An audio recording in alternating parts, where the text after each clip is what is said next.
This is breaking news from the Las Vegas Review-Journal, sponsored by Michael Gaughan's South Point Hotel, Casino, and Spa. So we're in our third day here, and this team is, as I mentioned the other day, is probably as good top to bottom in all three phases as we've played. There's really, I'd say, very, very few, if any, weaknesses, on this team relative to their roster, the way they play. They do a lot of things right. They really do. They're well coached, and like I said the other day, I mean, the way they've put this team together, their depth has been challenged at times, but obviously their depth has really done a good job for them. So, a number of years into their process there with John and Kyle, and you can see the way they want to play. It stands out, jumps out on the film. Their philosophy, how they do things. And you can tell that their guys know exactly what they want them to do. So I'm extremely impressed. I've always been impressed. I think Kyle's obviously one of the elite coaches in this league and has been for a long time. And as I mentioned the other day, D'Amico's doing a tremendous job defensively. They're one of the top teams in the league in the kicking game. So top to bottom, it's a great challenge, and our guys have really poured into them. You only get so many opportunities a year to really, kind of deal with teams like this. And, not a team that we know very well, but I'd say over the last 3 or 4 days here, we've really gotten to know them, have a ton of respect for what they do and how they play, and eager for the challenge on Sunday. Josh, when you look at things from a bigger picture standpoint, and you look at the 49ers and how they've built, is that kind of something that is okay to look at and try to emulate? Yeah, I mean, maybe they did it their way. You know what I mean? And I think that anytime you take on an opportunity like this, you have a vision for what you eventually want it to get to. It's very difficult to get to that right away because you're spending a lot of time teaching everybody, and so I think that what they've been able to do over a number of years is establish the type of people that they're looking for, establish the way they want to play in all three phases. And I think by now you see the fruits of the labor on the field. And, there's, like I said, there's very few times where you're watching them where it looks like they're not connected perfectly. They got 11 guys on the field that know what's being asked of them. And they do it very well. So it's a team. Again, I know that two guys that have really, done a great job of putting that group together, and you can see their philosophy kind of play out. And of course, you want to, have that opportunity to, develop your own program and process and culture to the point where you can see it, in every phase and every play.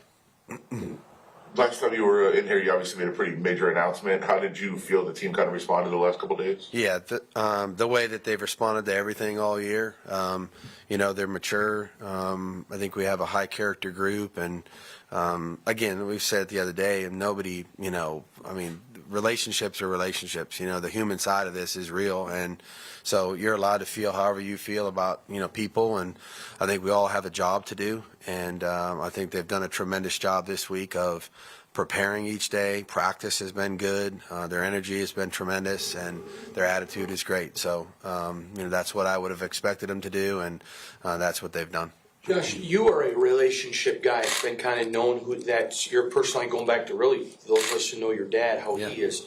So I'm curious. You talked to Dirk before you came here. You like him. Mm-hmm. He likes you. Mm-hmm. You guys are respectful of each other. Mm-hmm.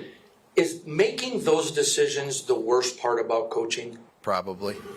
And I think the hard part is that, when you do it long enough, you ultimately end up making decisions that are really strictly only about football or performance, but not really about the way you feel about the person as a human being. And so I think as a younger guy, I would stand here and say I probably had a harder time understanding that dynamic. Because you wrap everything up into, the conversation that you're involved in. But as I've been around long enough to see people come and go and relationships sustain themselves beyond that, that's up to the two people. It really is. And We've cut players, traded players, released players. People have retired. Coaches have been fired. I've been fired. And you still have great relationships with the people that you worked for or you worked with. And again, I think that's a personal choice, and I choose to invest in the relationships with those people. And if something has to be done from a business perspective, or somebody makes a choice to move in a different direction, you have to respect that and move on. But it doesn't necessarily have to affect your relationship. Josh, I know people have said, well, Josh knows, Stidham, they think, but you haven't known him this way, starting a game, finishing a game, preparing for a game as a starter. What have you seen so far this week, and what are you curious about on Sunday? Yeah, I've seen a guy really eager for his opportunity. Obviously, he should be excited. This is, as he mentioned the other day, this is an opportunity that you don't get, doesn't come along easily. And so, I'm excited for him personally. I think he's done a good job of handling practice the last 2 days. I think the team has done a tremendous job of really working with him.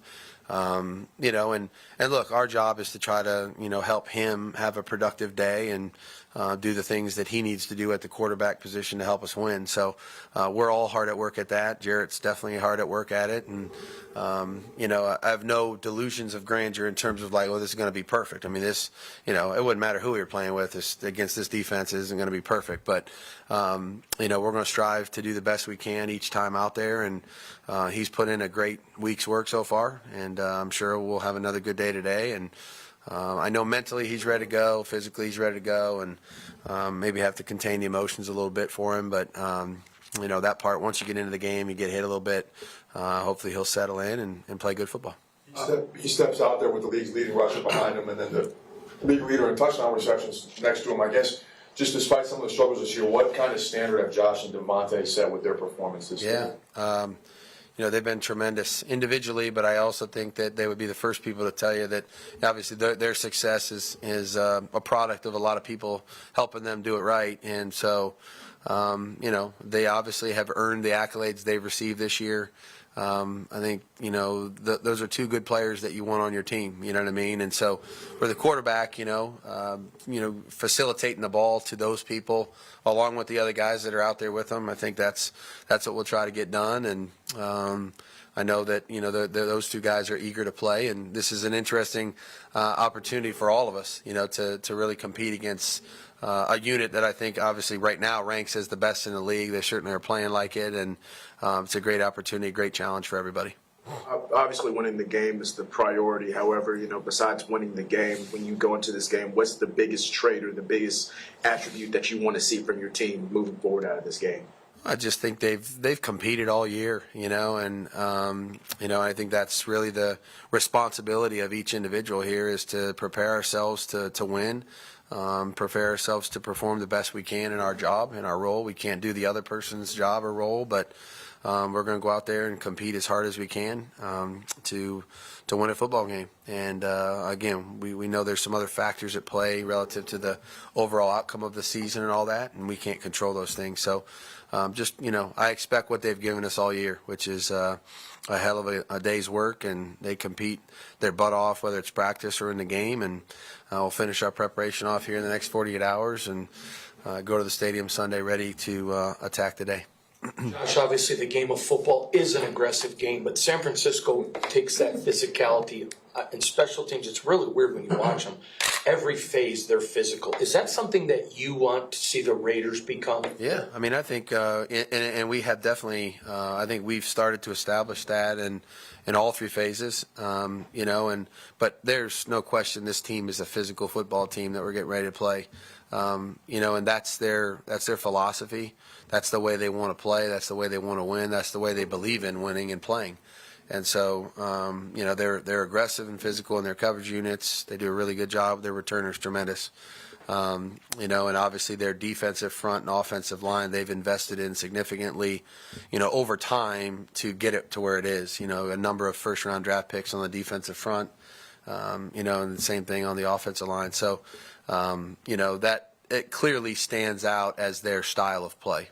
You don't have to watch long before you really realize that that's what it's going to be. That's good. Good to go? All right, here we go. You've been watching breaking news from the Las Vegas Review-Journal, sponsored by Michael Gaughan's South Point Hotel, Casino, and Spa.